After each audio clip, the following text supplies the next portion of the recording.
Herkese salam dostlar. Bugün sizinle sonuncu dersimi paylaşıram. Bu dersimizin adı SRR ve RSS'dir. Bu dersi sizə izah eləyəcəm və siz də bu dərsə baxdıqdan sonra qrafikdə bu cür setuplar rahatlıqla tapa biləcəksiniz və istifadə edib profit əldə edə biləcəksiniz. Sadəcə sizdən xahişim odur ki, yanınıza bir qələm və vərəq götürün ki, bu dediklərimi hər birini qeyd eləyəsiniz ki, sabahsı gün nəsə fikriniz yayınanda təzədən videonu açıb başdan baxmaq əvəzinə elə dəftərinizdə baxıb rahatlıqla görə biləsiniz. Beləliklə vaxt seyv eləmiş olarsınız. İndi isə gəlin keçək dərsimizə. Dərsimiz SRR və RSS'dir. Bunların indi mövzu olaraq bura yazıram. SRR bu bizim birinci mövzumuzdur. İkinci mövzumuz isə RSS'dir. Bunların açılışı nədir? Support, resistance deməkdir birincisi. İkincisi isə resistance, support. Amma ikinci haqqında danışmazdan əvvəl birinci SRR haqqında danışaq. Birinci mövzumuz SRR pay axtarmaqdır. İndi gəlin görək bu SRR-ın ümumiyyətlə qrafikdə forması nə cür olur və biz onu nə cür identify eləməliyik ki, məsələn burada SRR var, biz bura giriş eləyə bilərik və s. şəkildə. İndi isə mən sizə şəkil çəkərək SRR nə cür olur onu göstərəcəm. SRR bu cür direnç oynadıktan sonra, burada direnç yarandıktan sonra düşüb aşağıda, biraz da direnç yarattıktan sonra əgər aşağı düşüb bir anda support yaradırsa və buradan qalxıb sonra bu direnci də qırırsa, bu biri direnci də qırırsa, onda artıq baxın bura bizim üçün buy zonasına çevrilir. Və bu setup'ın adı olur SRR. Yəni burada indi sizə bir göstərəcəm. Bura bizim olur supportumuz, bura bizim olur rezistansımız, burada olur bizim ikinci rezistansımız. Yəni burada nə oldu? SRR. Buna nəyə görə SRR deyirlər? Çünki supportdan qayıdıb 2 dənə rezistans qırırsa, bu deməli SRR-dır. Burada bizim qaydalarımız nədir? Qaydaları da indi isə qıraqdan yazıram. Bu üç qaydaya riayət eləmək lazımdır SRR-da. Deməli, birinci qaydamız nə idi? RRS yarandıqdan sonra, yəni bir dənə direnç, ondan sonra həmən direnç düşür aşağı, sonra digər direnç yaradır, sonra yenə düşür aşağı. Orada dəstək yaradır, support yaradır. Sonra həmən o supportdan qiymət göyə uçursa və hər bu iki dənə rezistansı qırırsa, deməli burada SRR setup'ına gedən bir yol var. Amma tam deyil. Sadəcə birinci qaydan oldu. Break to resistance, yəni supportdan qalxan qiymət iki direncin ikisində sındırdı. İkinci qayda isə gözləyirik ki, bu qiymət bunu sındırdıqdan sonra pullback eləsin geriyə. Yəni dəstəyə geri qayıtsın. Dəstəyə geri qayıdanda nə edirik? Biz buradan artıq giriş eləyirik, enter eləyirik. Başa düşdünüz? Və qiymətdə nə olur? Gəlir bu dəstəyə girəndə hər kəs də buradan reaksiya verir, hop qiymət uçmağa davam edir. Baxın bu ümumilikdə SRR setup'ı sayılır. Baxın, zəhmət olmasa indi götürün bunu öz dəftərinizdə qeyd edin. Şəkli də bu cür çəkin. Bu qaydalarda eyni bu qayda ilə yazın. İndi isə gəlin SRR-ı qrafik üzərindən axtaraq, görək qrafikin üzərində biz SRR-ı tapsaq, həqiqətən də bu işləyirmi?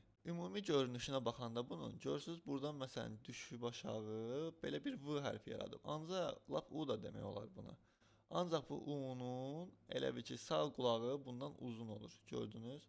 Elə bir ki U-nun qolu deyək də, qulağı deməyək. Sağ qolu elə bir ki bundan uzun olur. İndi biz baxaq ki, burada harda elə bir nöqtə yaranıb, ondan sonra başlayaq giriş eləməyə. Gəlin qrafiki çəkək geriyə, heç bilmədiyimiz yerə qədər, fərqi yoxdur. Biz zaten onsuz da bunun qaydasını biliriksə, deməli biz grafikdən gedişatda da həmən bu cür setuplar tapa bilərik. Qrafiki geri çəkərək 5 dəqiqəlik time frame-ə qoydum və indi baxıram ki, burada müəyyən elə bir structure yaranıb. Bu bizim birinci direncimizdir, bu bizim ikinci direncimizdir və bu bizim supportumuzdur. Və bundan sonra nələr baş verib sizə hamısını göstərəcəm. Prosto birinci bunları işarəliyim ki, biləsiniz ki, nədir? Bu bizim birinci rezistansımızdır. Bu bizim ikinci rezistansımızdır. Və bu isə bizim supportumuz. Gördüyünüz kimi, baxın belə. Nə baş verib burada? Birinci direnç yaratdıqdan sonra gəlib ikinci direncdən yenə düşüş edib. Sonra isə dəstək yaradı və dəstəkdən elə uçub ki, hər iki direncin ikisini də qıraraq fərq atıb. İndi isə biz nə eləyirik? Həmən bu dəstəkdəki xəttimizi, baxın buranı biz özümüz üçün entry zonamız kimi bəlirləyirik. Ancaq qaydamız nə idi? break to resistance, yəni içi direncin qırılması. Həqiqətən də bu artıq qırılıb. Buna bir quş qoyun qıraq da ki, yəni bu hazır. İkinci confirmationımız nədir? Pullback support zone. Yəni bu nöqtəyə geri qayıtmanı gözləyirik. Hələ ki elə bir confirmationımız yoxdur. Ona görə nə edirik? Gözləyirik ki, həmən o qiymət gəlsin, qayıtsın həmən bizim bu nöqtəmizə. Yəni hardasa 5000 4583 ilə 4577 arasında. Buralar bizim üçün buy zone olacaq. Gözləyirik gəlsin. Biraz bunun sürətini azaldım ki, çox sürətli olmasın ki, çatdıra bilək. Hoppa, yenə də çatdıra bilmədim. Çox sürətli oldu. Geri çəkək bir dənə. Baxın, görürsünüz, pullback elədi. Biz artıq buradan girişlərimizi qoya bilərik. Götürürük, burada da bir dənə long position qoyuruq. Long positionumuzu qoyduqdan sonra bizim üçün giriş nöqtəmiz buradır. Stop loss nöqtəmiz isə bu supportun iynəsi haradsa, ondan ən azı 4-5 dollar biraz aşağı qoyun ki, ən azından məsələn bizim stop lossumuz, məsələn stop lossumuzun əslində qiyməti buradır, bura olmalıdır. Ancaq siz o stop lossdan bir arada 2-3 dollar da aşağı dözün ki, ola bilər bunun üncidvari fake atar, iynə atar, düşər, qalxar da. Ona görə stop lossunuzu həmişə buralardan qoyun belə. Take profitinizi isə baxın buradan qoya bilərsiniz ki, məsələn buradan gələn kimi ən azından break-even eləyə bilərsiniz. Amma yəni belə break-even elədikdən sonra müəyyən əməliyyatlarınızı saxlaya bilərsiniz. Digər məsələn rezistansa qədər. Məsələn bura qədər 18-ə qədər. Əgər buranı qırsa bura qədər də saxlaya bilərsiniz. Başa düşdünüz? Yəni əsas odur ki, break-evenlarınızı eləyin də o nöqtəyə çatanda. İndi nə oldu? Deməli, birinci confirmationımız oldu. 2 dənə direnç qırıldı. Sonra isə supporta pullback elədi və biz də buradan giriş elədik. Okay? Baxaq görək nə baş verəcək. Beləliklə nə baş verdi? Bizim enterimizə toxunan kimi qiymət uçdu düz bizim birinci rezistansımıza qədər. Yəni hardasa bizim girişimiz 4580-dən olacaqdısa 4601-ə qədər, yəni 160 pips kimi qalxış oldu. Baxın dostlar, bu bizim SRR setupımızdır. Yəni ki, SRR nə deməkdir? Yadınızda saxlayın. Burada SRR-da birinci S-lə başlayır deyə, yəni S bütün dirençləri qıracaq deyə supportdan həmişə biz nə edirdik? Alırdıq. Ona görə bilin ki, SRR baya bərabərdir. Yəni dəstəkdən qayıdan qiymət 2 direncin də qiymətini qırırsa, pullback-indən giriş eləyəcəksiniz. Beləliklə deməli bu nə deməkdir? SRR deməli bərabərdir baya. Bu belə. İndi isə gəlin keçək RSS-ə. Əlbəttə ki, bunu geri çəkəndə mən, yəni məsələn bu SRR olduğuna görə bunu mən qalxan trendə qədər çəkmişdim. Çünki hal-hazırki vəziyyətimiz, yəni bu dəqiqə aktual olan vəziyyət, baxın buradan indi geriyə qayıdım. Gördüyünüz kimi düşən trenddir. Düşən trenddə, baxın bu düşən trenddə. Bir saatlığa qoyun baxın. Əgər bu düşən trenddirsə, əgər biz buradan məsələn SRR axtarmaq əvəzinə RSS axtara bilərik. Çünki düşən trenddir və biz də sell eləyiriksə, bizə ancaq sell setupını RSS verə bilər. SRR buy olduğuna görə biz sell trendində bunu istifadə eləmirik. Sell trendində ancaq RSS istifadə edirik. Mən ona görə bayaq qiyməti buralara çəkmişdim. Çünki qalxan trend idi. Buralardan tapmışdım həmən setupı. Sadəcə orasını indi kəsmişəm deyə sizə göstərə bilməmişəm. Ancaq indi isə elə indiki vəziyyətimiz nədirsə, elə buralar düşən trenddə olduğuna görə mən sizə indi buralardan RSS-in nə cür işlədiyini göstərəcəm. Gəlin sizə yenə birinci RSS-in şəklini çəkək.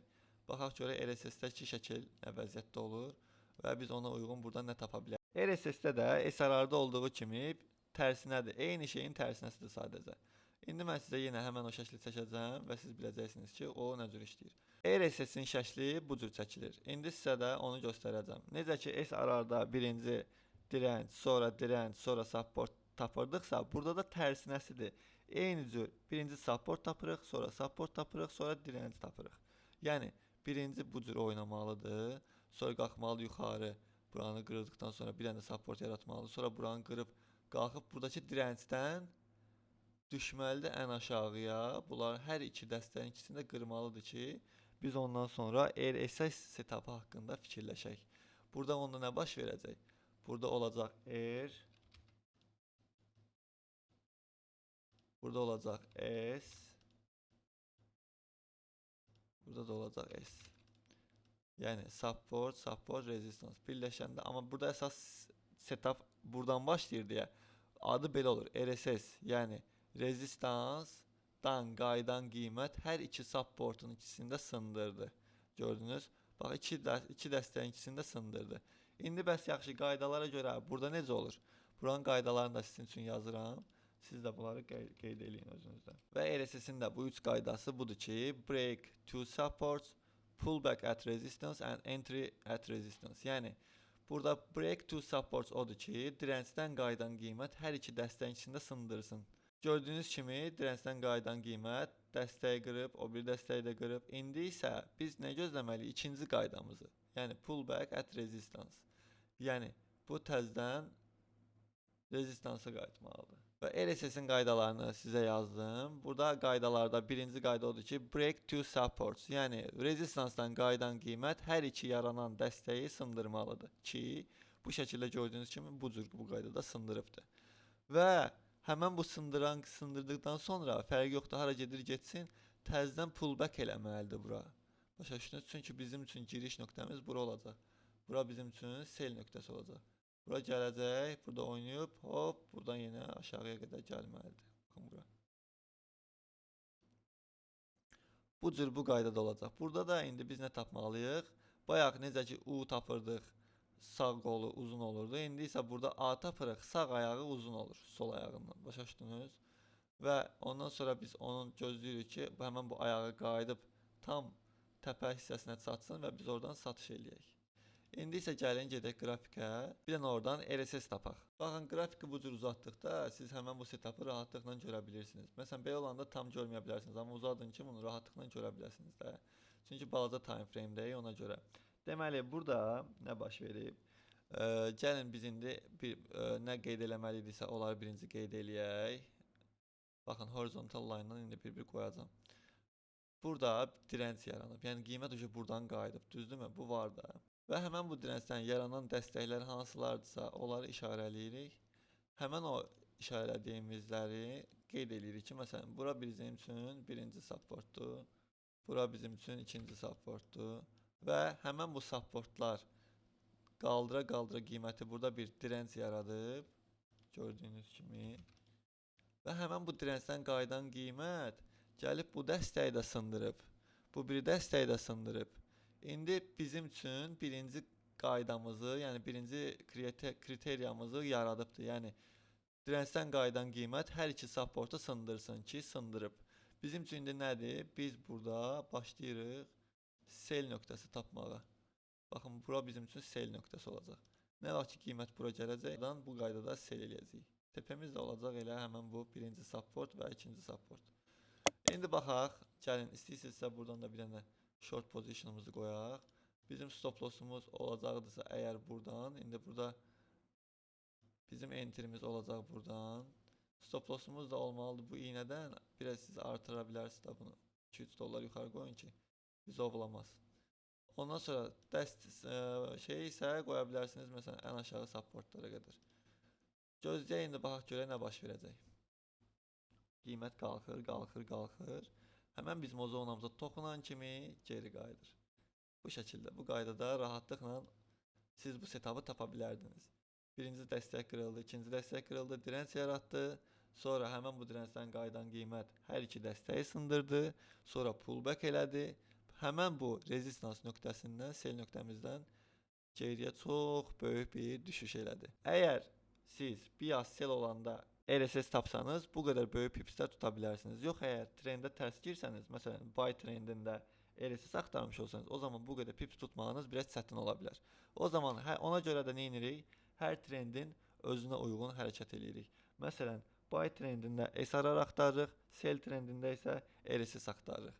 Bu qədər sadədir. Siz də back testlər eləyə bu cür bu qaydada görə bilərsiniz ki, bu setup nə qədər güclü işləyir. Hər kəsə uğurlar. Kimin nəsə sualı olsa kommentdə bildirə bilər. Videonu da like eləməyi unutmayın. Hər birinizə uğurlar.